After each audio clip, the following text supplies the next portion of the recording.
Welcome to the Lawyerist podcast, a series of discussions with entrepreneurs and innovators about building a successful law practice in today's challenging and constantly changing legal market.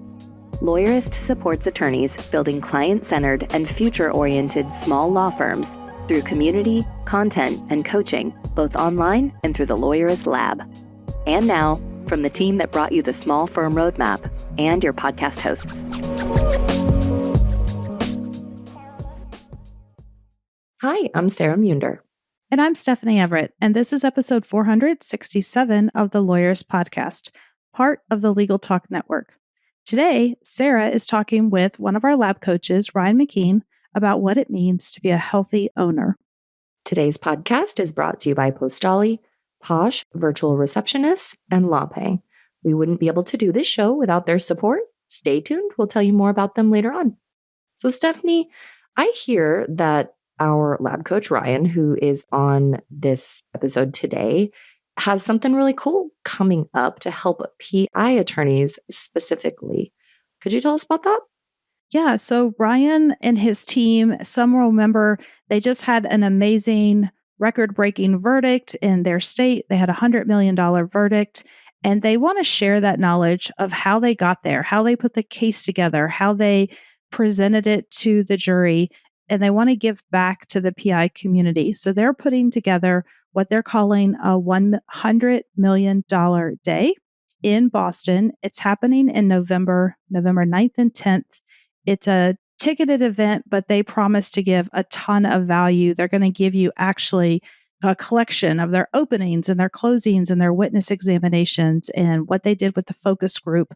They're really going to dive deep into their trial strategy and really share with PI attorneys how they got where they did with this case. So we're really excited for this victory that they've had and that they're just so willing to share in this way. So if you're interested in that, we'll put a link to the registration page in the show notes.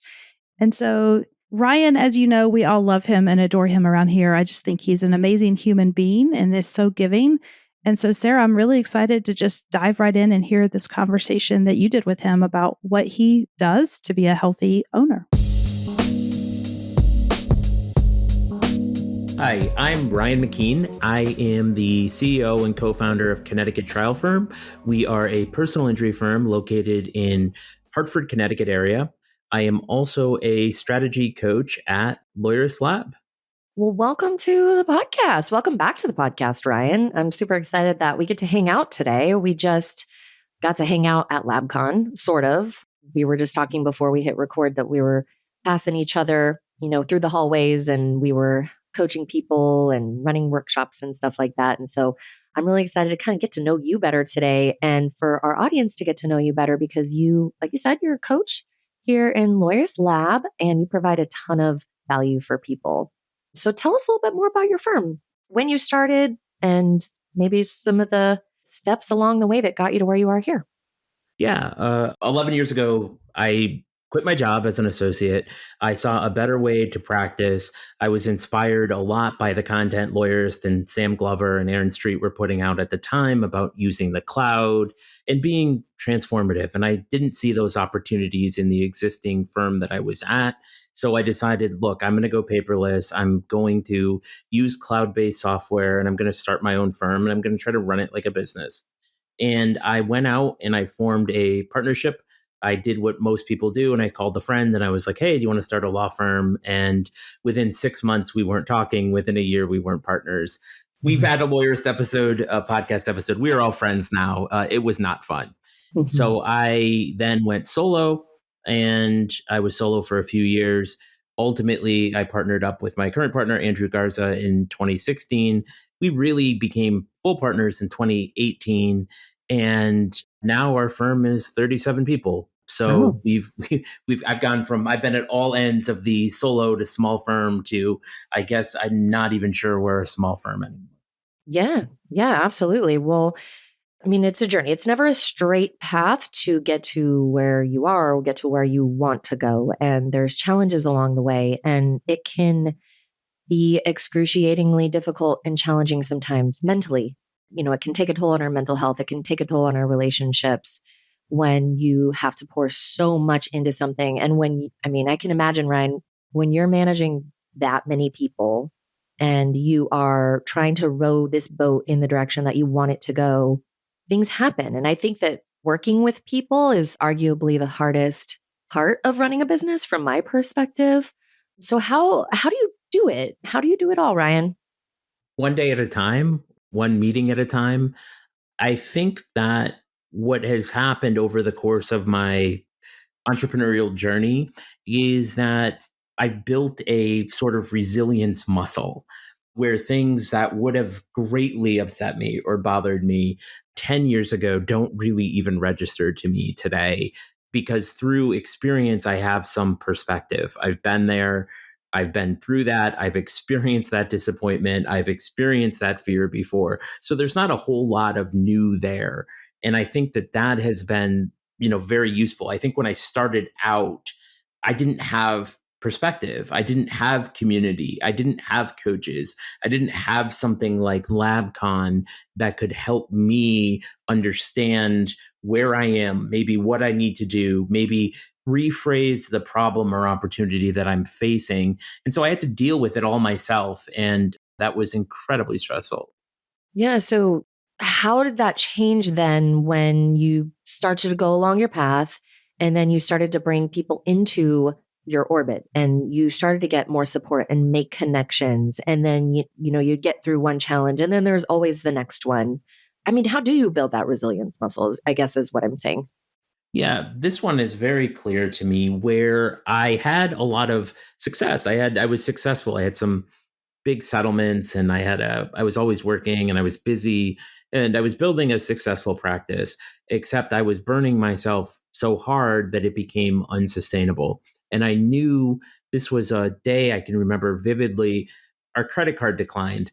My wife was sitting across from me at a table, and then she looked at another credit card balance and that was close to maxed out. And she just started crying. And I'm like, I am working so hard. I am trying to do all the right things. It feels like everybody's mad at me. Like, why am I doing this? Like, this is not sustainable. And I did what I do in times like this, which is like, okay, I'm going to go for a walk. Like, I have a walk. Nobody can take the walk away from me. I'm safe on my walk. And I listened to a podcast, and I wish I could remember the episode, but it said basically, look, if you're going to run a successful law firm, you have to be able to leverage the time and talents of others. And I was like, that's the component to me that is missing. At that point, I didn't have anybody that was working with me. I had a part time paralegal for 9 hours a week, but that just really wasn't enough. And it was really at that point that I started thinking, all right, I need to hire people and I need to go out and I need to build systems, or I might as well just not do this. Like, I might as well go and work for the government. I will probably take home more money, have vacation time, have less stress, and live a decent life. It wasn't maybe the life that I had dreamed of or wanted, but it was certainly a more sustainable alternative than having my wife in tears across the breakfast table. Yeah, I think we've all been there. That's a really painful moment and it's scary. And I think, just to touch on something that you had said, building this resilience muscle, I think for me personally, as I look back on the challenges that I've been through, we've all been through some really hard times, but it's sort of like when you go through so much and you're so worn down and you kind of hit this, like what some people might call rock bottom of your life, whatever that looks like. Everybody has a different bottom, if you will. It could be a mental rock bottom. It could be an overwhelmed rock bottom. It could be a financial rock bottom. It's kind of liberating because you're like, I have nothing left to lose. So you made a decision, Ryan. And that's what I think people are maybe afraid to do is make a decision. But when you don't make a decision, that's also a decision. And then things just either, keep going the way they do or they don't. What do you think? Yeah, I think one of the things that I do is, and I'm not a Buddhist by any stretch, I read a lot of books on Buddhism and I think about the concept of letting go and the need to let go. And you talked about that liberation. And really, the liberation there was letting go. It was letting go of me feeling like I needed to do everything, like I needed to make everything happen. And in letting go of what I was holding on to so tightly, I was able to see the world and see my business in a different way. So as I think, and as things get hot and as things get stressful, and believe me, growth has put some country miles on me of growing a firm. So that's not all been easy. But when I start to feel that way, I start to ask myself the question of what am I holding on to? Because it's usually that the tighter we grip, the more pain that we're in, and oftentimes letting go is a choice. And it is a powerful lens to view your life and law practice through. Wow, that's so beautiful and so simple. But why is it so hard? When you talk about leveraging the skills and time of other people, it makes me think about delegating. And that's a very scary word for a lot of people. It's one of the things that often is the focus of my coaching. And I'm sure that it comes up with you and your labsters that you coach as well. Delegating, I think, is so hard because there's so much good intent behind it. I think that it's self-sabotage when we don't and we hold on. Like you said, we're not letting go of wanting to be in control of all the things of our business. And it's scary because this is what I tell my labsters.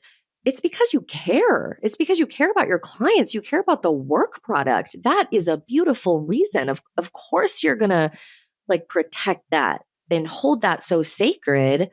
And then I think also it's this fear that it's going to, they're already overwhelmed, but then it's going to make them feel even more overwhelmed because it's going to take time to then train people and get them up to speed with the level of which you want them to deliver service and work product. So what did that look like for you in those early days of starting to let go and starting to bring more people on your team so that you could free up yourself? Yeah, I think for people going through this, I'm going to touch on a lot here, but one of the things for people going through this is, therapy is necessary. You said the hardest thing in running a business is other people. And maybe I can accept that, but really for me, the hardest thing has been like what's between my ears, my Ooh, head, getting yes. my head correct. And so for me, it was dealing with it in a therapeutic setting about like, what are my early attitudes towards money? Who are my role models? What values were deeply instilled in me? I mean, we're talking like 3, 4, 5, 6, 7, 8, very young. And those attitudes, once you start figuring them out, you realize that you're still carrying that person with you.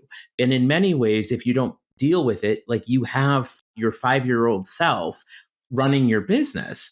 And that creates a lot of stress. Like 5-year-olds should not be running law firms. It is much more complicated than a 5-year-old can handle, but that is where it all begins. And I see the number one thing in Labsters, it's not, or for me, it wasn't that I feared letting go. It was my attitudes really growing up middle class surrounding help. Like we didn't have a landscaper. Like my dad mowed the lawn. We didn't have a house cleaner. My mom cleaned the house. When something was broke, my dad fixed it. Like we didn't call the plumber. So it's all those very basic primal impressions that are in us that really impact our decision making. And once I was able to sort of identify those things, and then look, the business thing is easy. And the problem that I see with most Labsters is that they express the desire to grow, but they don't hire enough help to do it from just a very practical business perspective. But I would think, and if anybody out there is listening to it, work in therapy, work through your early attitudes surrounding money, your early role models, the impressions that your parents made, what their work ethics were, their attitudes towards work. And I think you're going to get somewhere pretty far in your practice. That's such a good point. And I love that you said, it is challenging when you have a team of people that I hate to use the word in charge of, but that you're leading because everybody's different. And all of those people on your team have their 5-year-old selves that they bring to work.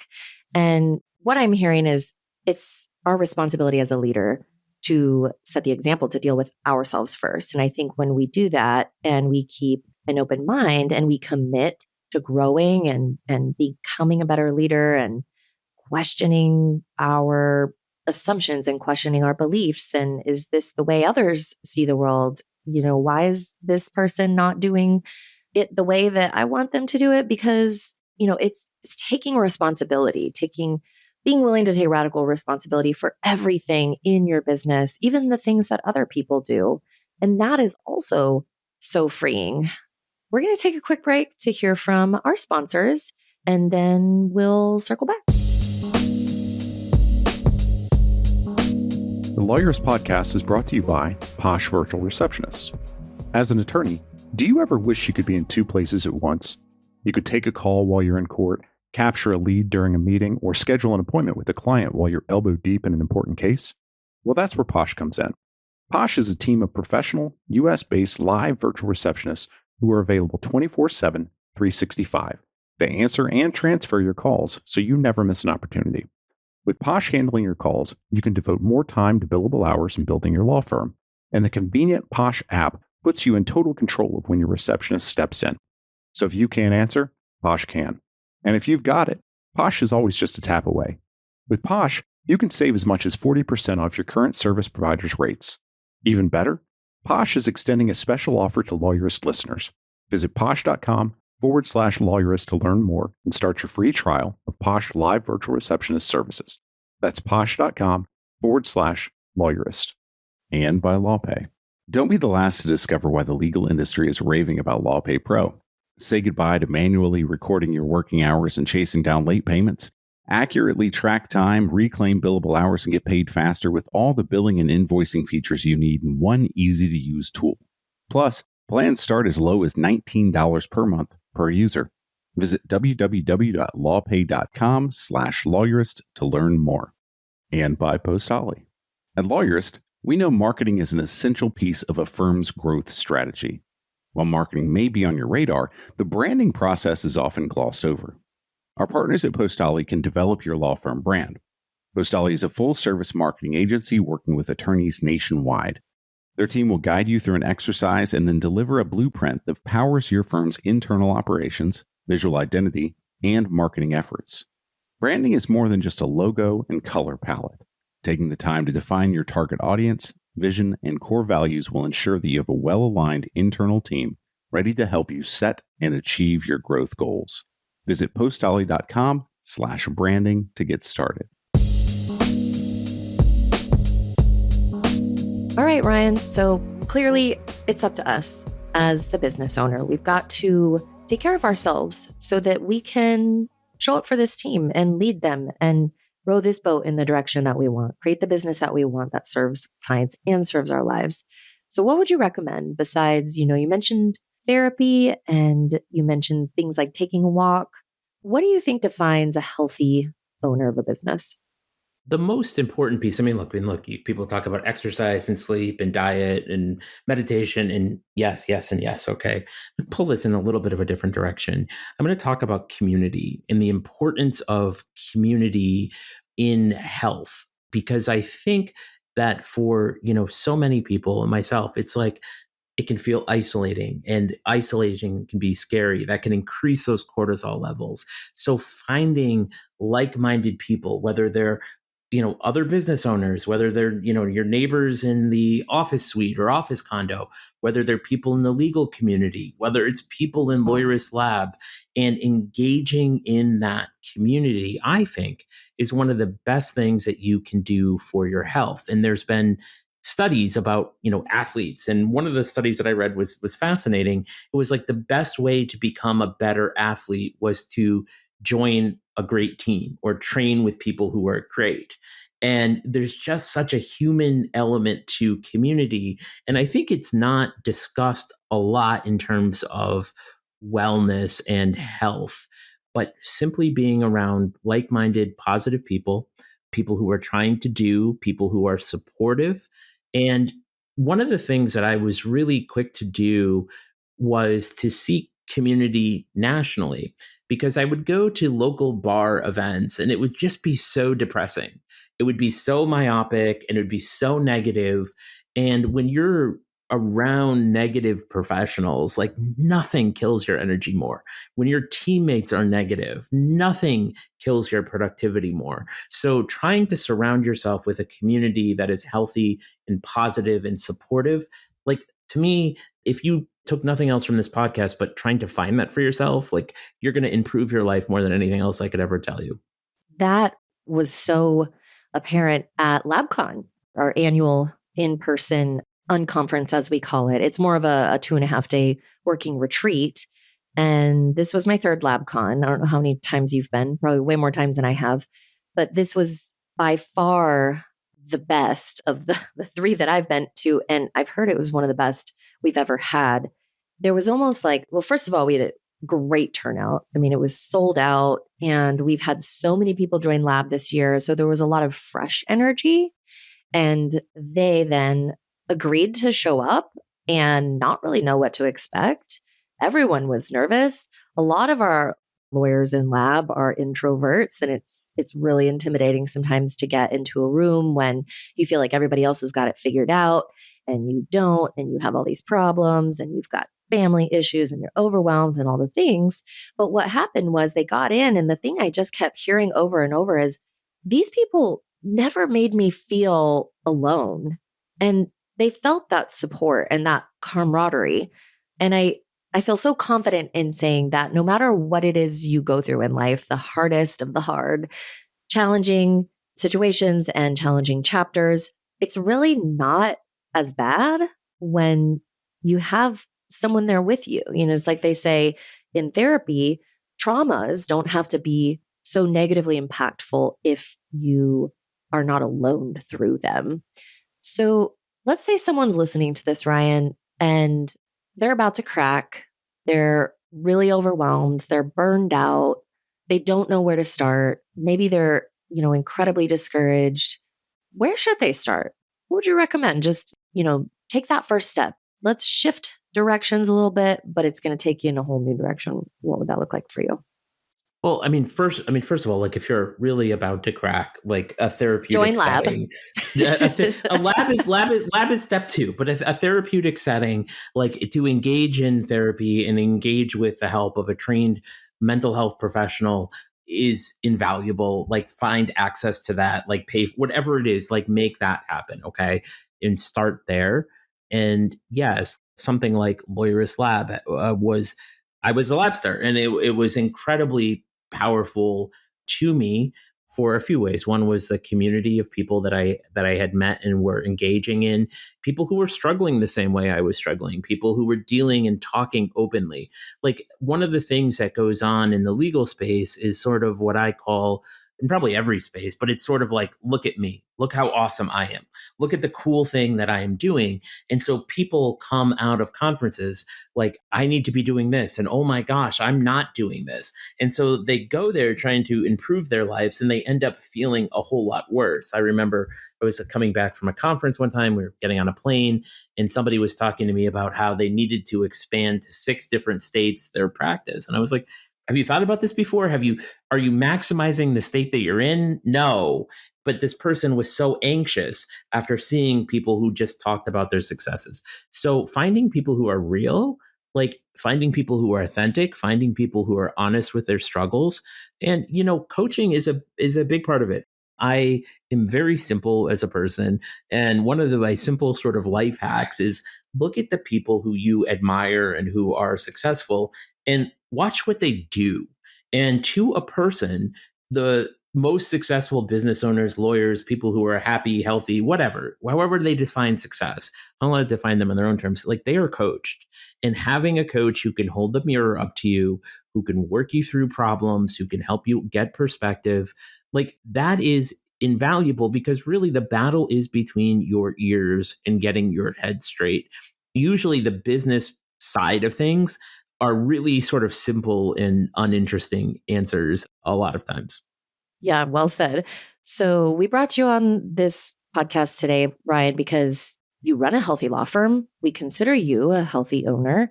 You're a coach in Lab. And if people who are listening resonate with what you said today and they feel like you could help them, what are some of the things that you focus on, and what are some of the things that you help our Labsters with? This is for me too, because I honestly don't know much about your coaching practice on that side of Lawyerist. I always begin my calls with the question that Stephanie began our calls with many years ago, which is, what does help look like for you today? And let's go and let's improvise and let's talk about what it is that you are struggling with. And so in that way, as a coach, I'm trying to meet them where they are. I'm not trying to pull them any way. I try very hard not to have any agenda, just listening, trying to guide gently and making suggestions where possible and trying to get them. Oftentimes what happens is in life, like we talk about letting go, I think it's a good theme for this podcast, because what they're doing is they're trying to hold on to some solution. And it's like, oh my gosh, all the employees are failing me forever. And then it's like breaking them of that, where it's like, look, we all hire from the same pools.